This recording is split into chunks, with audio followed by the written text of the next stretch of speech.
CBS News transportation correspondent Kris Van Cleave was on that flight, and he joins us now. So, Kris, tell us about it. Well, you know, it's a very short flight for a country that for a long time the U.S. made very hard for Americans to actually go to. It doesn't take very long to get there. It was about a 45-minute flight, long enough to do your drink service, and that was about it. Completely full plane, a mix of dignitaries. Secretary of Transportation Anthony Foxx was on the plane. JetBlue's CEO was on the plane. And then you had media and, of course, people that were coming here to Santa Clara, Cuba. And that was a mix of people who were coming to see family. We just spoke to a woman who, this is her first time in Santa Clara. It's where her parents were born, where her aunts and uncles live, who she was meeting for the first time today. So a pretty special moment. We talked to another couple that were coming here to backpack for a week because they wanted to get here before all the rest of the Americans get here. They were worried that if they waited a year or two, things would change an awful lot here and it wouldn't be the same. And Kris, surely there will be many more Americans who want to follow in this flight's path. How, though, will the experience at the airport be different for U.S. passengers hoping to get to Cuba? Well, so there are a couple of things. First of all, pure tourism is still prohibited for U.S. citizens. There are 12 different reasons why you can come to Cuba.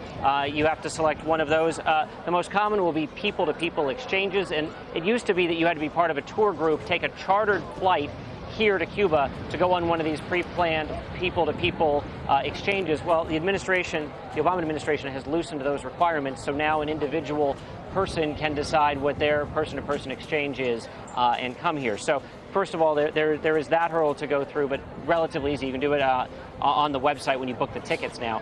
When you get to the airport, you're going to find it's kind of a little old school. You're going to walk in and you can't check in with your mobile app. You can't check in with a kiosk. You have to go to the counter. That's in part because there's a visa process that has to be done at the airport. So the airlines are saying plan at least 3 hours to get to the airports, and particularly here in Cuba, it's going to be a little bit of a different process than what you're used to. These are state employees that are working for all of the airlines at once, so some of the lines to check in can be pretty long, we hear. So you're looking at about 3 hours to check in and kind of doing it the old-fashioned way. Kris, as we saw in your piece, there are still some concerns about the safety of these airlines. How is the FAA addressing those? Well, so the TSA has gone through, and so far they have assessed and certified 8 of the 10 airports here in Cuba that will someday take U.S. flights.